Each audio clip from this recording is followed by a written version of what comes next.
হঠাৎ করে এই রাজনীতি এলোমেলো হয়ে গেছে। দর্শক, একটা অনিশ্চয়তার মুখে পড়েছে বাংলাদেশ।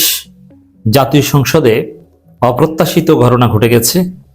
বিএনপি যে একটা ফ্রড পার্টি, একটা প্রতারক পার্টি, তারা যে জনগণের ম্যান্ডেটের সাথে এবং জাতির সাথে বেইমানি করছে এবং করবে, এটা জাতীয় সংসদে স্পষ্ট হয়ে গেল।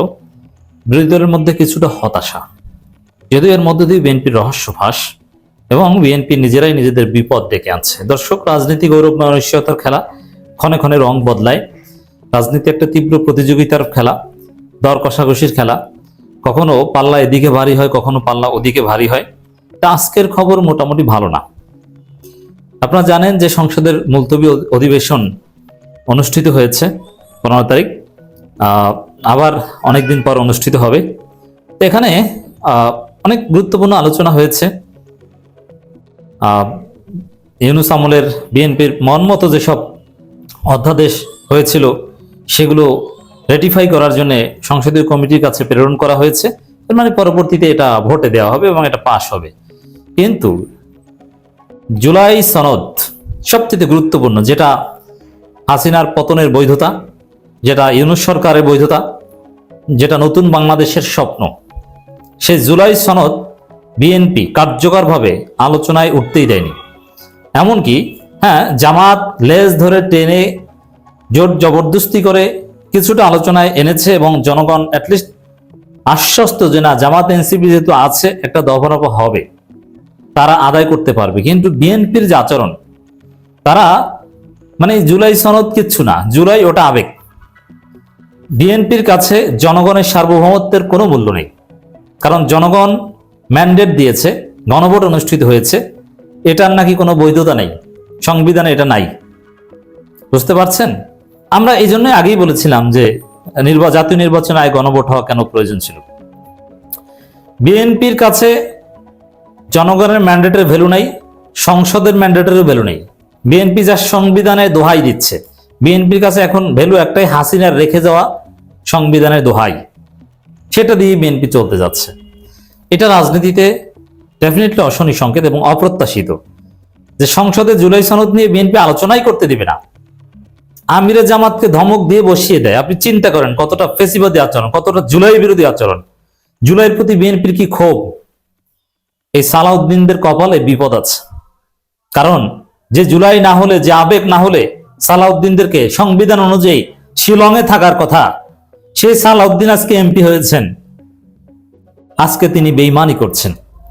আমিরে জামাত জুলাই নিয়ে কথা বলছেন, সালাউদ্দিন বলছেন যে মাননীয় বিরোধী দলীয় নেতা, এভাবে আপনি বলতে পারেন না, আপনি স্পিকারকে নোটিশ দিয়ে তারপরে আলাদাভাবে বিল উত্থাপনের আহ্বান জানাতে পারেন, এভাবে থামিয়ে দিয়ে বলতে পারেন। এর মানে জামাতের এমপিরা, এনসিপির এমপিরা যতটুকু সম্ভব জুলাই সনদ নিয়ে আলোচনা করেছে, সেটাও করতে যান না, কার্যপ্রণালী বিধি দেখায়। মানে কানাকে হাইকোর্ট দেখায় না, ওইরকম জামাত এনসিপি কে কার্যপ্রণালী বিধি দেখায়। সালাউদ্দিন আহমেদের যে বক্তব্য জাতীয় সংসদে, এটা পুরোপুরি অপ্রত্যাশিত, এটা স্রেফ বেইমানিমূলক। এবং সালাউদ্দিন আহমেদের নিজের বক্তব্যের সাথেই বেইমানি, অতীতের যত বক্তব্য দিয়েছেন এবং ঐকমত্য কমিশনে যে বক্তব্য দিয়েছেন, মাঝে মাঝে সাংবাদিকদের সামনে যে বক্তব্য দিয়েছেন, সবগুলোর সাথে বেইমানি করেছেন।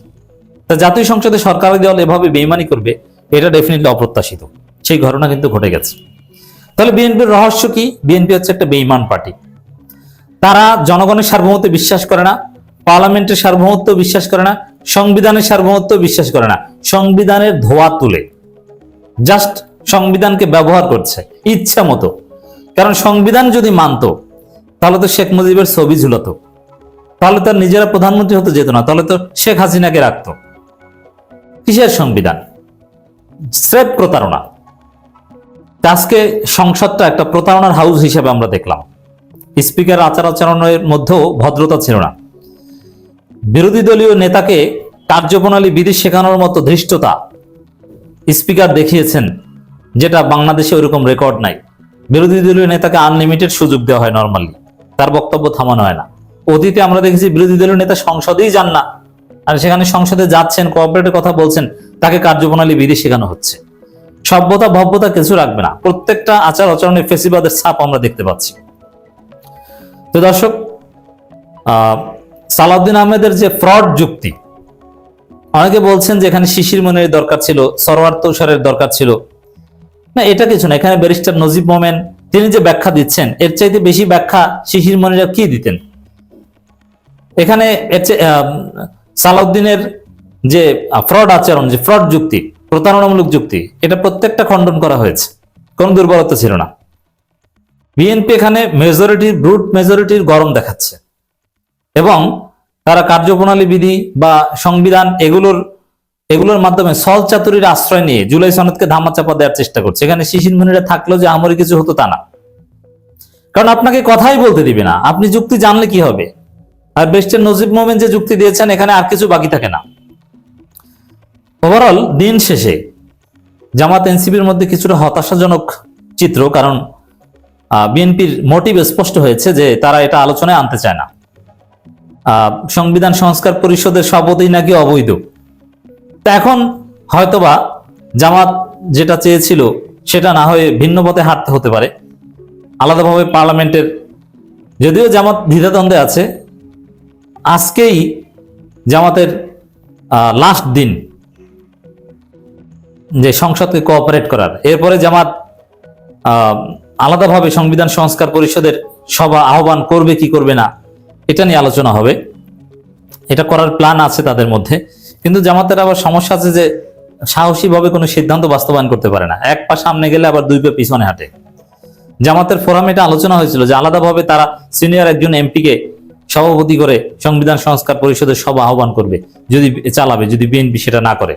কিন্তু বিএনপি তো একদম মিশিয়ে দিয়েছে যে এর কোনো অস্তিত্বই নাই, বরং আপনারা যে শপথ নিয়েছেন সেটা অবৈধ। এখন জামাতের খেলার সময় এসেছে। তবে আমি যেমন সংবিধান সংস্কার পরিষদের জটিলতার সমাধান সংসদেই করতে চাই, এখানেও একটু কন্ট্রাডিকশন আছে।